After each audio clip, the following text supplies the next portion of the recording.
Hey babe, are you all ready for our date night tonight? Evelyn, I'm so sorry. I meant to tell you, but I've been asked to go on a business trip last minute. It's with a really important potential client for the company, and my boss really wants me to go and make a good impression. I wouldn't have said yes, but this could be a huge deal. If I get this right, I might even end up getting a promotion. Oh, that's okay. I mean, it's great that you might get promoted. You should definitely focus on that. We can always have a date night on a different night. Thanks, babe. I need you to understand. So when do you leave? Also, where are you going?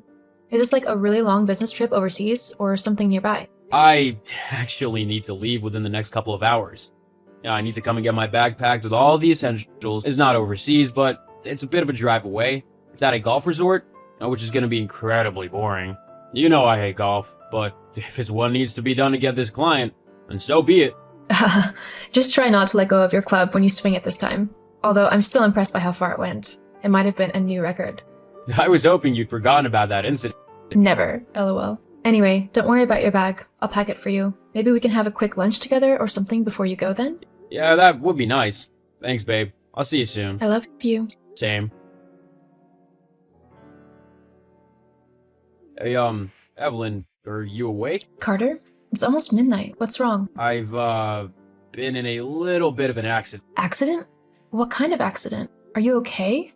You're not hurt, are you? I'm not too bad, just a few scrapes and bruises. Oh, thank goodness. Yeah, but the car is kind of totaled. What? How? It's a bit of a long story. We were out at a bar and had a few drinks, and I may have crashed into a lamppost in order to avoid hitting a deer on the way back to the hotel. You were drinking and driving? Yeah, I know. It was stupid. Very stupid. You're lucky you weren't hurt worse. I know. Anyway, I was wondering if you could come and pick me up. What about your client? Oh, she's getting a different lift. She? Sorry, autocorrect. I meant he. Oh, okay. Yeah, sure, I can come and get you. Are you sure you don't need to go to the hospital? Oh, I'll be fine. Just some rest and care from you will help. Okay, I'll be there soon. Where are you exactly? Oh, I'll send you my Google Maps location. Okay. I love you, and I'll see you soon. Hey, Evelyn, did you hear what happened to that Bethany girl? I'm pretty sure you've met her before. She works with her husband. Oh, hey, Blake. Yeah, I think I vaguely remember her.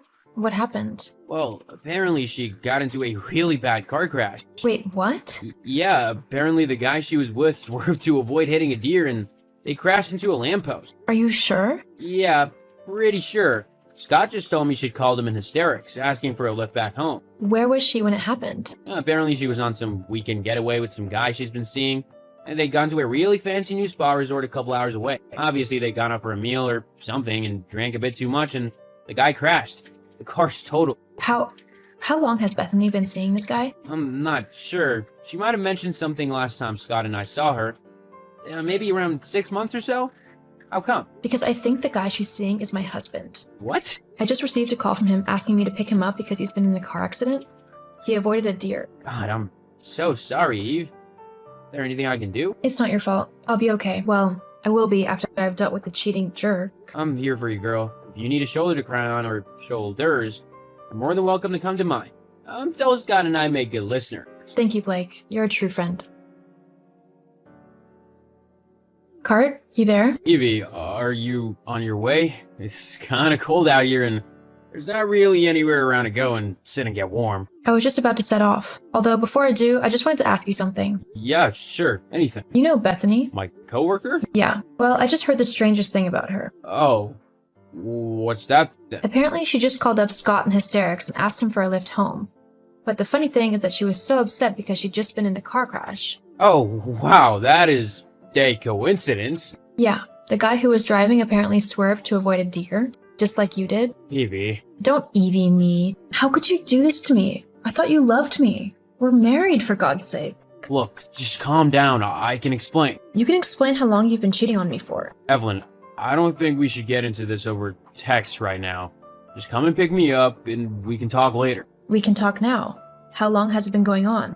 We've been seeing each other for 6 months now. Happy? Happy? Of course I'm not happy. My husband has been cheating on me with his coworker for half a year. I mean, you couldn't even make it original, could you?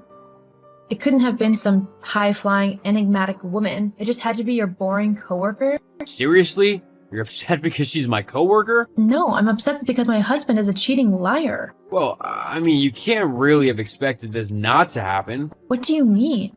Well, let's face it, you've not exactly been the best wife lately, have you? How haven't I? You'd never want to be with me anymore. We haven't been intimate for like months now. I have needs, Evie, and Bethany was happy to help whilst you weren't. If anything, you're the one who's gotten us into this mess. If you'd just been a good wife, I wouldn't have had to go looking for someone else. Oh my god, I can't believe that you're actually trying to blame me for your cheating. And for your information, I'm the one who has been trying to help us reconnect. I knew that the spark between us had fizzled a little, and I was trying to come up with ways to spark it up again. You're the one who always brushes me off with business meetings and work excuses.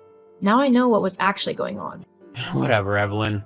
You're not gonna make me feel guilty over this. I did what I had to when you weren't willing to be the wife I deserve. I can't believe you right now. You know what? I'm glad this has all come to light. At least I can stop wasting my time on such a deplorable human being and start looking for someone way better. What do you mean? What does it sound like I mean? I'm leaving you, Carter. What? You can't do that. Why not? Did you really think that I would stick around after finding out what you've done? How you've treated me? Well, think again. I'm not an idiot, and I know I deserve someone much better. Someone who won't cheat on me when things get a little rough in the relationship. But... I mean, you haven't even told me that you love me for months, and now I know why. By the time you get back, I'll have moved my stuff out. I suggest you do the same, because I'm going to want to sell the house. Hang on, Evelyn. Let's not act too hastily. Too late. You've already done that and ruined everything. I'll be getting in touch with some lawyers tomorrow, and I'll be sending you some divorce papers. The house is in both of our names, so you can either pay me my half, or we'll sell it. You can't just decide that. Look, just come and pick me up and we'll sort everything out. It'll all be okay and we can get back to being together and happy.